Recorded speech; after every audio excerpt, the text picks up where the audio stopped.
I like the things you say, but I mean, in terms of your actions, you just don't back up what you're saying. Like you'll vote with with the Republicans. Just two quickie things. First of all, I mean, every bill that is passed has Republican amendments, so you can't say that there's no Republican amendments in it.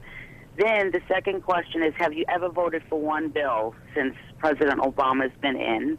And just one last comment, that I really feel like for the American people, I pray to God Republicans take over everything except for Obama, because when it gets ruined again, I really feel like the Democrats will take the House, the Senate, Obama will win, and Democrats will be in for like a decade. You guys are going to get one more chance.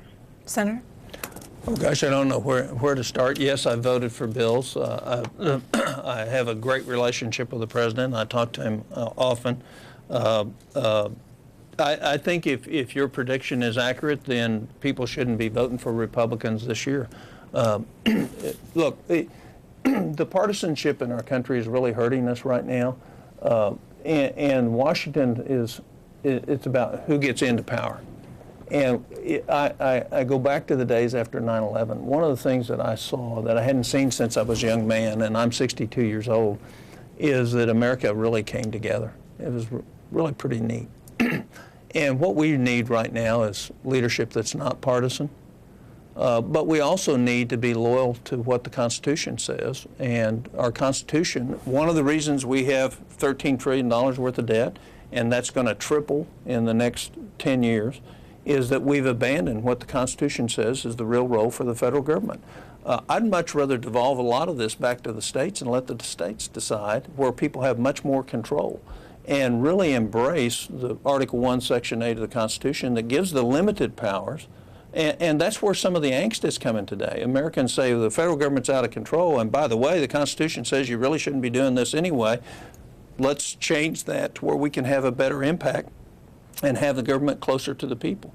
So I think the partisanship hurts us, but I think there's real policy differences in the direction of the country. And as our last caller, she really, I think her vision would be the government, central government, the federal government, have more power rather than less. And the people where I come from, we'd like for the federal government to have a whole lot less power and us to have more power in our state. Next call comes from Indiana, New Albany. James, Independent Line. Good morning. How you guys doing this? Good morning. Well, I like to say, here's the thing. You know, we look at the government, we sit here and say, well, the government's got all this power, got all this power, and got all this control.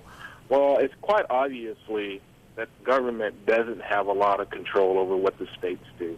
States do what they're going to do. And the states are going to do the things. There are certain things, yes, the states, that the federal laws do have over the states. I get that. But at this point in time, when things are the way they are, I think we need to pull back and really take a look at what's going on here.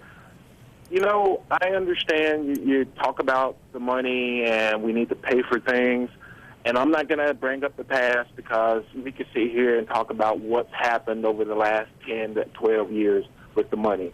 But my thing is, I believe that there's so many people unemployed, and this whole thing about people, if you keep giving people unemployment, that they're not going to go out and look for a job. That I think is a total myth and a total lie, because I'm unemployed. I've been unemployed for over a year, and I've looked for jobs every single day. That is my job, is to look for work.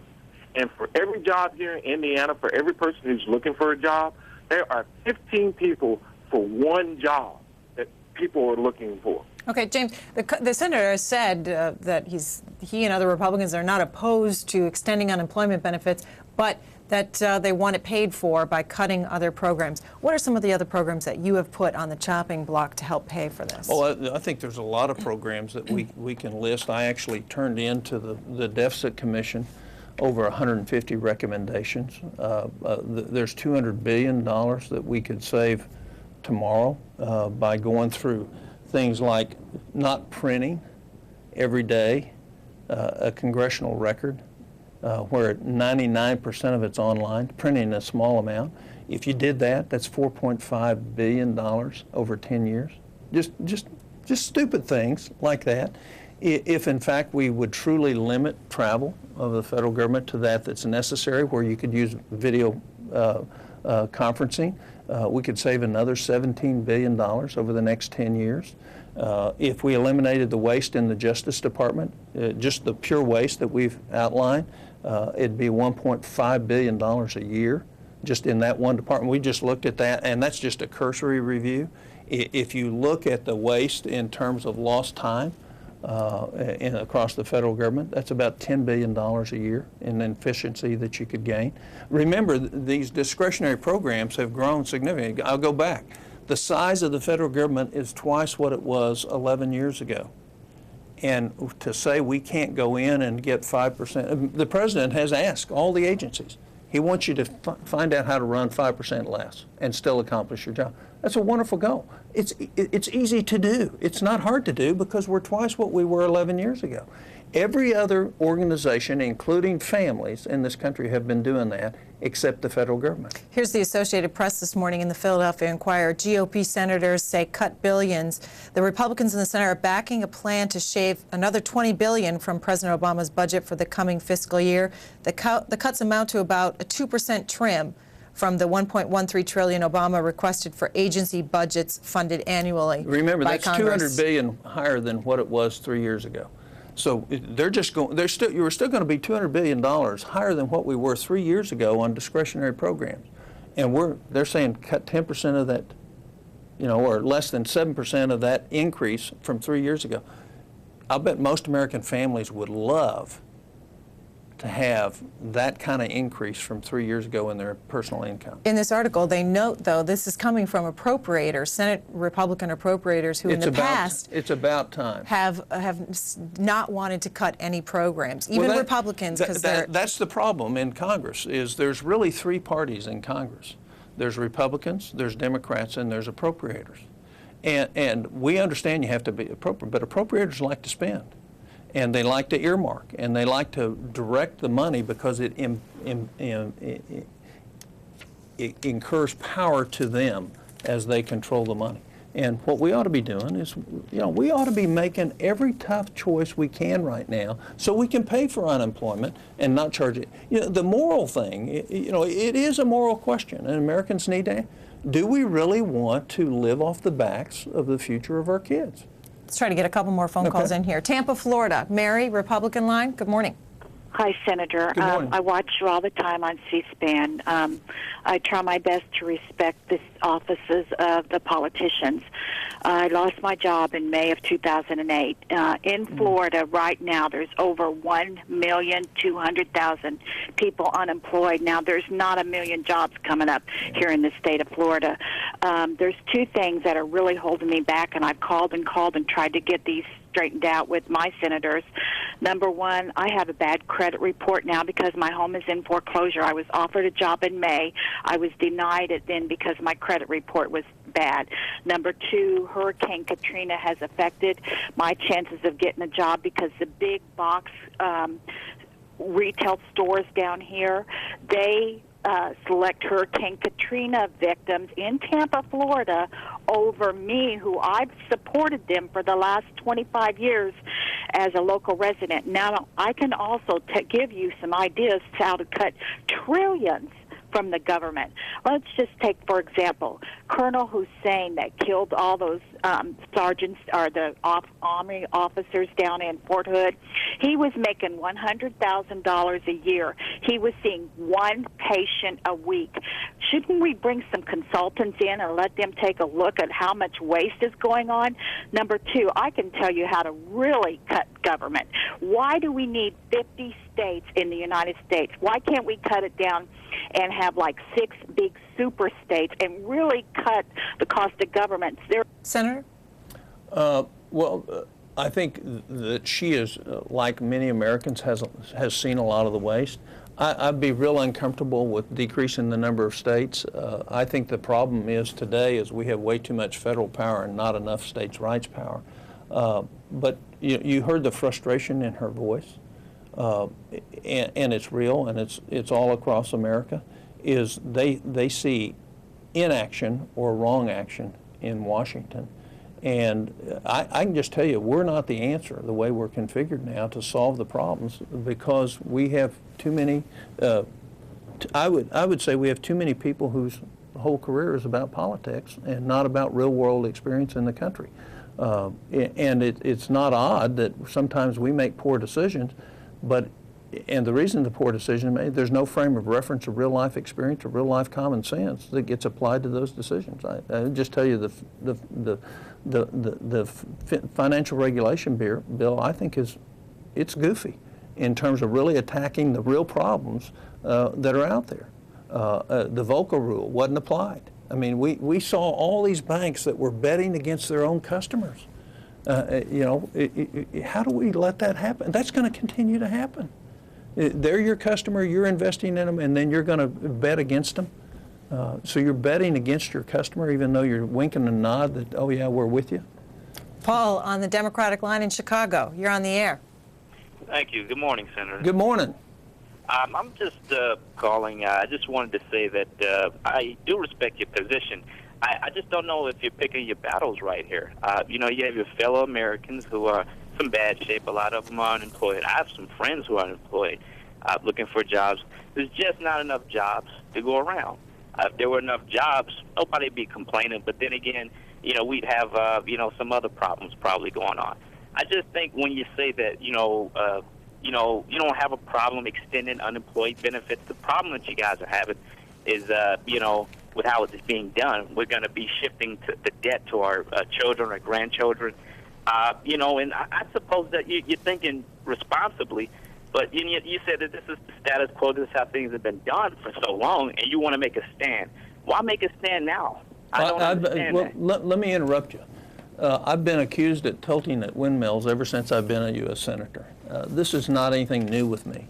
I've been doing this for 5.5 years. I've been given the same talk, the same plea. And when I ran for the U.S. Senate, I ran on the idea that we're running on empty, that we have a short period of time with which to correct our boat. If not now, when are we ever going to, on a time now when we have $350 billion of documented waste and fraud and duplication in the federal government, just the discretionary side, if not now, when? Will we ever go after the fraud, waste, and abuse and duplication in the federal government if we can't do it at a time when we need to help people that are struggling, that are unemployed? You know, the bridge to nowhere, which everybody in America knows about, I offered that amendment to eliminate that. That was as a symptom of what's wrong with Congress, is that we're clueless in terms of the priorities. We're making decisions not like you would make a decision in your business or your family or at your university or any other place. We're making decisions like there's no consequences to the decisions we make. And so I pick every battle every time on the basis of what's in the best right thing for us as a country in the long term. And I don't care what the consequences are to me personally or politically. I don't care what the negative things that are said. Our kids, our future, and our heritage are worth us having those battles. And so I'm willing to take the heat.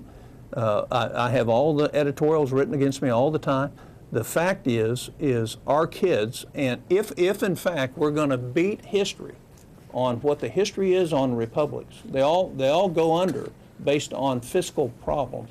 If we're going to beat that history, we have to start now, and there has to be somebody that's willing to take the heat to say, no, we really ought to be doing it the way our parents taught us, our grandparents taught us, not the easy way out, not by putting the credit card into the machine. Senator, I want to get in one last phone call here. Quick question, quick answer. Pepperell, Massachusetts. Dan, Republican line, you're on the air. Hi, sir. How are you? Good morning. I'm fine. You? Not bad. Hey, I'm been unemployed for about 1.5 years, right?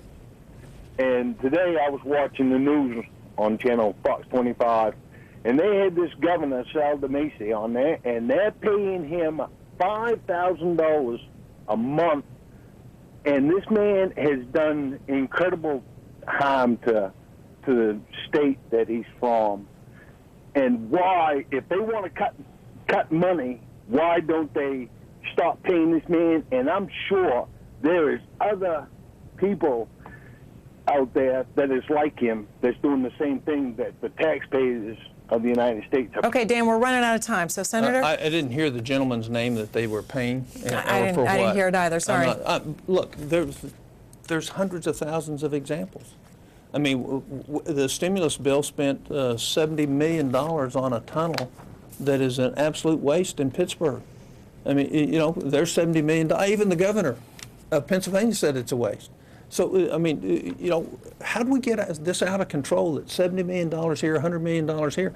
That's why we need to have a limited federal government and bring those decisions back to the local level, the state level, or the county level, and more of the decision as our founders intended. If you, my recommendation to your viewers is go read the Federalist Papers about what our founders thought about what was the role of the federal government, and they'll see it's very much different than what we have morphed into today, and at our worsening standard of living. All right, Senator Tom Coburn, thanks for being here. You bet. We're going to take a short break. When we come back, we'll turn our attention to the claims process down in the Gulf Coast for those who are seeking to get economic reimbursement from BP. But